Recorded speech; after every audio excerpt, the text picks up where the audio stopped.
हमेशा दुनिया में जो फर्स्ट वर्ल्ड कंट्रीज हैं या जो डेवलप्ड कंट्रीज कहते हैं अपने आप को, हालांकि मैं मानता नहीं कि वो डेवलप्ड है, लेकिन तथाकथित डेवलप्ड है, सो कॉल्ड डेवलप्ड है, वो कभी भी गरीब देशों को पूंजी देते नहीं, बल्कि गरीब देशों की पूंजी अपने यहां खींच कर ले जाते हैं। और वो कैसे चलता है? अंकटाड के कुछ फिगर्स है मेरे पास, United Nations Commission on Trade and Development, उनकी कुछ रिपोर्ट्स मेरे पास हैं। तो अंकटाड की रिपोर्ट है 95-96 की, लेटेस्ट तो नहीं कह सकता, 95-96 की है, उसके बाद मुझे आई नहीं, तो इसलिए मैं आगे की बात कर नहीं सकता।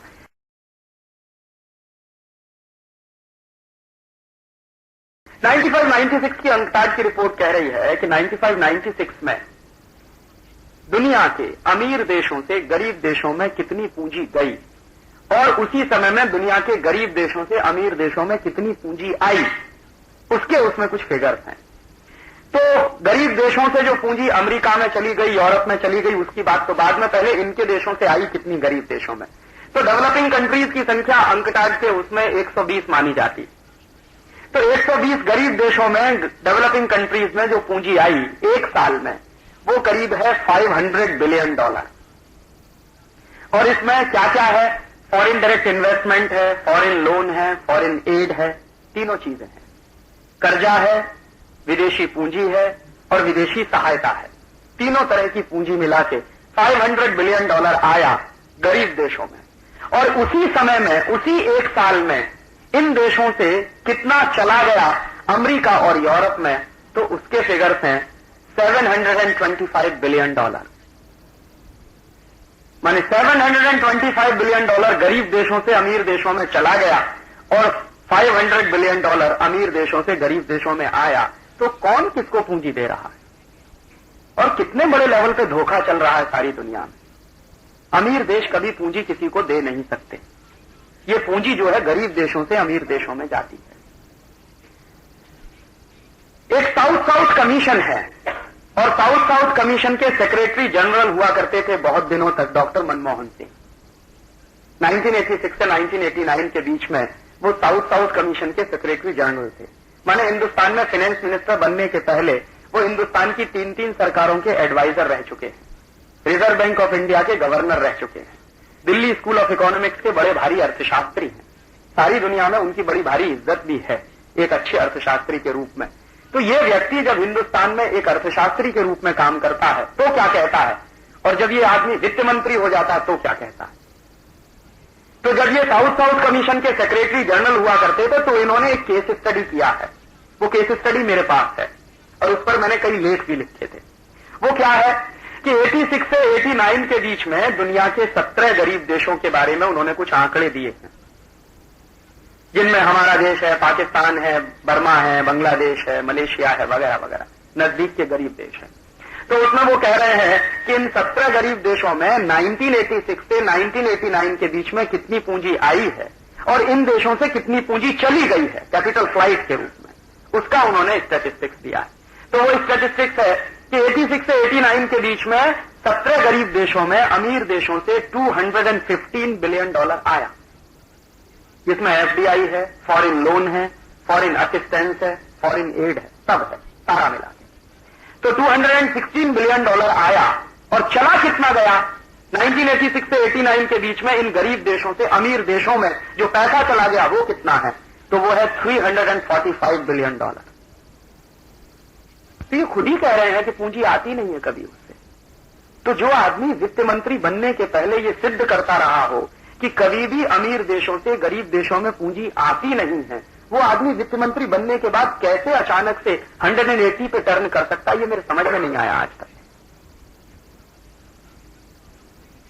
और वो आदमी ऐसे टर्न कर सकता है उन्हीं दिनों में जब डॉक्टर मनमोहन सिंह साहब इस देश में फाइनेंस मिनिस्टर नहीं बने थे, उसके 1-1.5 महीने पहले फ्रांस का एक अखबार है, उसका नाम है लमोंड, उसमें एक न्यूज आइटम छप गया था। क्या न्यूज आइटम था? हिंदुस्तान में कोई भी पार्टी सत्ता में आए, doctor Manmohan Singh will be the next finance minister of India.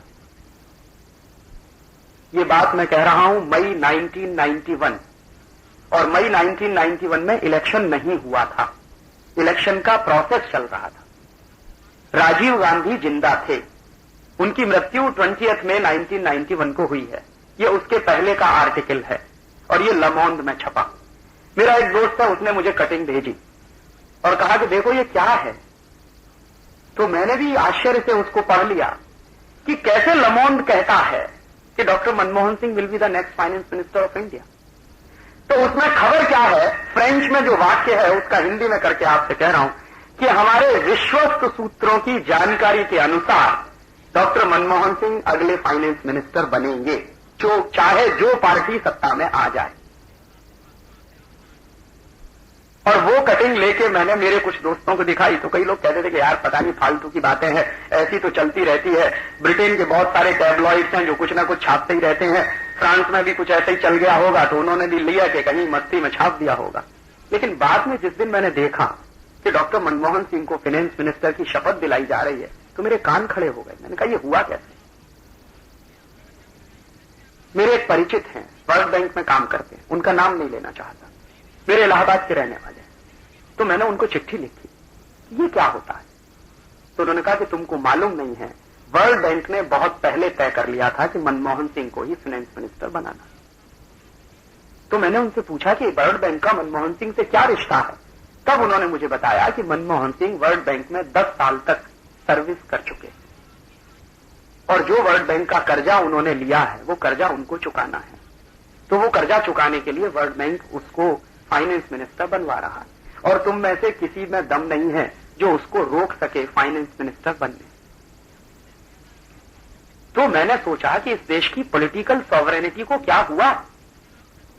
मैंने हमारा पार्लियामेंट तय नहीं कर रहा है कि who will the next finance minister of India, ये वर्ल्ड बैंक तय कर रहा, आईएमएफ तय कर रहा। और वर्ल्ड बैंक क्यों तय कर रहा, आईएमएफ क्यों तय कर रहा? क्योंकि वर्ल्ड बैंक को अपनी कुछ कंडीशनैलिटीज इस देश में लागू करानी है, तो उनको अपना आदमी चाहिए, तो उन्होंने अपना आदमी रखवा दिया इस देश में। बाद में जब वो फाइनेंस मिनिस्टर बन गए तो हिंदुस्तान में अपने पूरे टेन्योर में वो आदमी ₹1.25 टोकन मनी लेता था तनख्वाह के रूप में। तो मेरे दिमाग में रोज प्रश्न उठता था कि बाकी का पैसा कहां से आता मनमोहन सिंह। तो निश्चित रूप से वर्ल्ड बैंक के पेरोल पर काम करने वाला आदमी इस देश में फाइनेंस मिनिस्टर बना। और वर्ल्ड बैंक के पेरोल पर काम करने वाला आदमी जब फाइनेंस मिनिस्टर बनेगा तो वर्ल्ड बैंक की बातें करेगा इस देश में। जो आदमी फाइनेंस मिनिस्टर बनने के पहले एक बात कहता हो और फाइनेंस मिनिस्टर बनने के बाद ठीक उसके उल्टी बातें कहना शुरू कर देता हो, तो ऐसे आदमी को तो मैं सिर्फ इंटेलेक्चुअल प्रोस्टिट्यूट के अलावा और कुछ कह नहीं सकता। शायद आपको लगा है कि ये मैंने बहुत कड़ी बात कह दी है, लेकिन यही सच्चाई है। As a governor of Reserve Bank of India, as a financial adviser of 3 prime minister, Manmohan Singh जो कुछ कहते थे उसका ठीक उल्टा काम उन्होंने जब फाइनेंस मिनिस्टर बने तो किया है इस देश में। और उसके नतीजे इस देश को भुगतने पड़ेंगे अगले 20 साल में, जो कुछ वो करके चले गए इस देश में।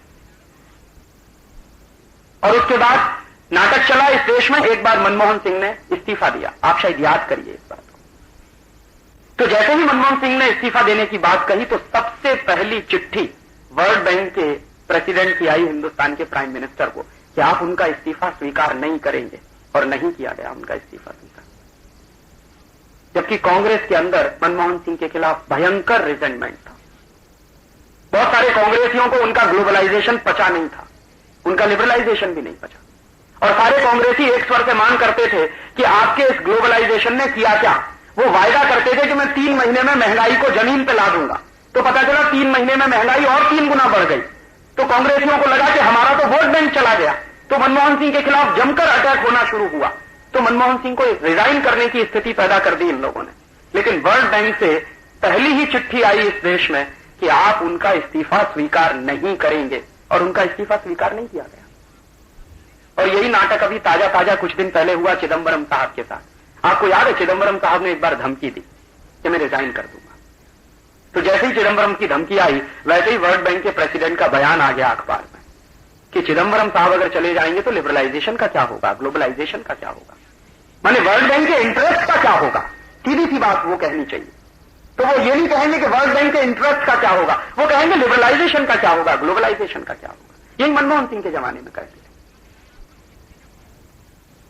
और ये कितने बड़े लेवल के इंटेलेक्चुअल प्रोस्टिट्यूट हो सकते हैं। चिदंबरम साहब मनमोहन सिंह से 2 कदम आगे हैं। ये लंदन गए थे, अक्टूबर 96 की बात कह रहा हूं। अक्टूबर 96 में ये लंदन गए थे, वहां प्रेस कॉन्फ्रेंस किया। प्रेस कॉन्फ्रेंस में स्टेटमेंट क्या दिया? प्रेस कॉन्फ्रेंस में स्टेटमेंट दिया कि ईस्ट इंडिया कंपनी और अंग्रेज हिंदुस्तान में 200 साल के लूटने के लिए आए थे। मैं आपको फिर से इनवाइट करने आया हूं कि अगले 200 साल के लिए फिर इस देश में आप लूटने के लिए चले आइए, and there will be a huge reward for you.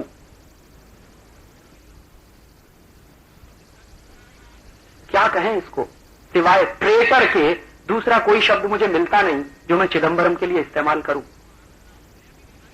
कि एक ऐसा व्यक्ति इस देश में फाइनेंस मिनिस्टर है जो लंदन में जाके कहता है कि ईस्ट इंडिया कंपनी 200 साल के लिए आई थी और आपने हमको लूटा। मैं आपको दोबारा निमंत्रण देने आया हूं कि अगले 200 साल के लिए फिर आ जाइए और लूट कर ले जाइए इस देश को।